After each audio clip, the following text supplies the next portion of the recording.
Al Kabir foundation and ট্রাস্টের পক্ষ থেকে আজকে ভগবতীপুর ভাদুয়া পশ্চিম পাড়ায় অনুষ্ঠিত হয়ে গেল মেগা স্বাস্থ্য পরীক্ষা শিবির। এবং আমরা এই মেগা স্বাস্থ্য পরীক্ষা শিবিরেই রয়েছি এবং দেখতে পাচ্ছি এখানে নারী পুরুষ নির্বিশেষে সবাই কিন্তু এখানে আসছেন এবং নিজের স্বাস্থ্য পরীক্ষা করা। আমি কি আল কবির ফাউন্ডেশনের পক্ষ থেকে যে ভগবতীপুর গ্রাম, আমরা ডানকুনি মেট্রোপলিস থেকে এসেছি। তো উনি আগে থেকে বলেছিলেন যে আমরা গ্রামবাসীর জন্য একটা ক্যাম্প রাখতে চলেছি এবং ক্যাম্পে ন্যাচারালি কোথাও দেখি সুগার টেস্ট বা কোলেস্ট্রল ফ্রি থাকে। উনি কি করেছেন, আজকে টেস্ট পুরো ফুল বডি চেক আপ সমস্ত টেস্ট বলেছেন ফ্রিতে, যে গ্রামবাসীর জন্য এটা উপহারের ডালি। আমি গ্রামবাসীকে আমি পুরো টেস্ট ফ্রিতে দিতে চাই। এই ধরনের উদ্যোগ মানে ভাবতে পারা যায় না। আজকের যুগে যে টেস্টের দাম 2000 থেকে 3000 টাকা বাজার মূল্য, উনি আজকে বলেছেন না, গ্রামবাসীর জন্য ওটা আপনারা পুরো ফ্রিতে করুন। এবং তার সঙ্গে ইসিজি পরিষেবা আপনারা দেখতে পাচ্ছেন, সকাল 9টা থেকে কত ভিড় ছিল, প্রত্যেকে মানুষ পরিষেবা নিয়েছে। এই ধরনের একটা পরিষেবার জন্য মানে আমি আল কবির ফাউন্ডেশনকে ধন্যবাদ জানাই। ওনারা যখন আমাদের কাছে এই উদ্যোগটা নিয়ে গেলেন, মানে আমরা না বলে পারলাম না যে মানুষের জন্য, সমাজের জন্য এতটা হেল্প। ওনাকে অসংখ্য ধন্যবাদ জানাই। আমরা এরকম ধরনের পরিকল্পনা যদি থাকে আগামী ভবিষ্যতে, আমরা চেষ্টা করব ওনাদেরকে যথেষ্ট সাহায্য করার। আমার নাম সামাদ, আমি মেট্রোপলিস ডানকুনির কর্ণধার। আমরা কথা বলবো এই মেগা স্বাস্থ্য পরীক্ষা শিবির যিনি অনুষ্ঠিত করছেন আল কবির ফাউন্ডেশন এন্ড ট্রাস্টের যিনি কর্ণধার আমানের সাথে, এবং জানবো যে ওনার আগামী দিনে আর কি কি পরিকল্পনা রয়েছে এবং এই স্বাস্থ্য পরীক্ষার যে উদ্দেশ্য সেই উদ্দেশ্য। আচ্ছা দাদা, দেখতে পাচ্ছি আজ এই মেগা স্বাস্থ্য শিবির যে পুরোপুরি বিনামূল্যে, কি বলবেন? বিনামূল্যে এই জন্য করা হচ্ছে, যারা পয়সা নেই বা অসহায় মানুষ যেতে পারছে না, করতে পারছে না, ডাক্তার লিখছে।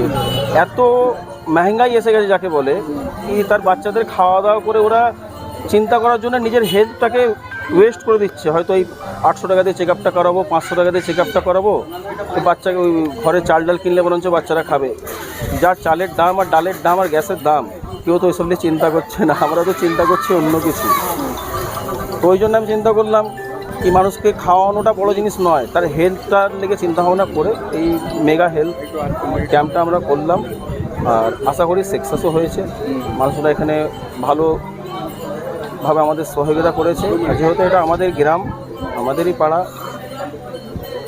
এখানকার মানুষরা ভালোভাবে এসছে, হেলথ ক্যাম্পে এসে হেলথ চেক আপ করিয়েছে।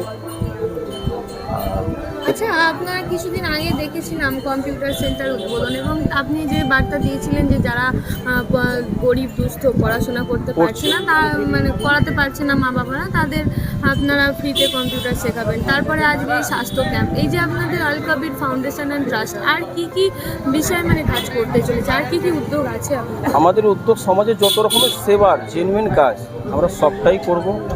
কারণ কোনো বাচ্চা হয়তো পড়তে পারছে না, কোনো ভালো এডুকেশন গেছে, তার পয়সার লেগে কলেজে বা ইউনিভার্সিটিতে অ্যাডমিশন নিতে পারছে না, তাদের ঘরে আমরা অ্যাডমিশন করিয়ে দেবো। কেউ হয়তো অসহায় চিকিৎসা করাতে পারছে না, কোনো এমার্জেন্সি অ্যাক্সিডেন্টাল কেস হলো, যেরকম কোনো কেস হলো, তাদের ঘরে আমরা চিকিৎসা করিয়ে দেবো। কোনো রকম হয়তো কোনো মেয়ে ছেলের বিয়ে শাদী হচ্ছে না, তাদের বিয়ে শাদী আমরা করে দেবো। কোনো বাড়ির হয়তো কারো স্বামী নেই, সে অসহায় মেয়ে ছেলে, তাদের ঘরে রোজগার দেবো। কোনো বেরোজগার ছেলে থাকলে তারা যদি মনে করে আমরা রোজগার করতে চাই, তাদের ঘরে আমরা রোজগার দেবো। তো সমাজে যত রকমের সেবা আছে, মানুষের যে সেবাগুলো আছে সেটাও আমরা করব। আর শুধু মানুষ নয়, আমরা চিন্তা করেছি আমাদের পশু, আমাদের আশপাশে যে পশু থাকে তাদের নিয়েও চিন্তা ভাবনা আমাদের ঘরে করতে হবে।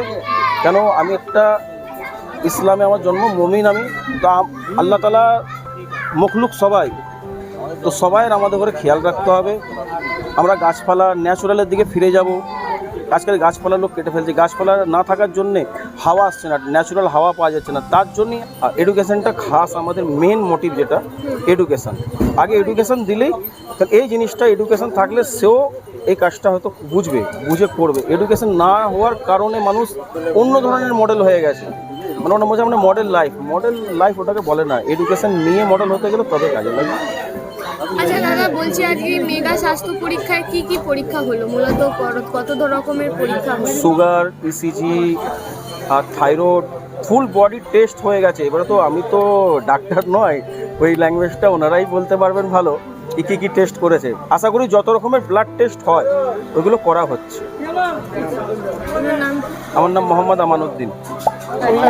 অর্থাৎ বুঝতে পারছেন, আমরা কথা বললাম আল কবির ফাউন্ডেশন অ্যান্ড ট্রাস্টের যিনি কর্ণধার আমানের সাথে, এবং তিনি যেমনটা জানালেন যে এই যে মানুষের যে আজকালকার দিনে যে যত রকমের যা জিনিসের দাম বাড়ছে, প্রয়োজনীয় জিনিস মেটাতে যে সাধারণ মানুষ তারা নিজের স্বাস্থ্যের পক্ষে কিন্তু নজর দিতে একেবারেই পারছেন না। সেই জন্যই তিনি আজকে এই বিনামূল্যেই মেগা স্বাস্থ্য পরীক্ষা শিবির আজকে এখানে অনুষ্ঠিত করলেন, এবং তাদের আহ্বান জানালেন যে তাদের মানুষের আগে প্রথমত শরীরের উপর নজর দিতে হবে, এবং শরীরের উপর নজর দেওয়ার জন্যই কিন্তু তিনি আজকে এই মেগা স্বাস্থ্য শিবির অনুষ্ঠান এটা আয়োজিত করলেন। এ বিষয়ে আপনারা কি বলবেন অবশ্যই কমেন্ট পেতে নজর রাখবেন। ডিএনএন বাংলায়, ডিএনএন বাংলা সবার মনে সবার ফোনে।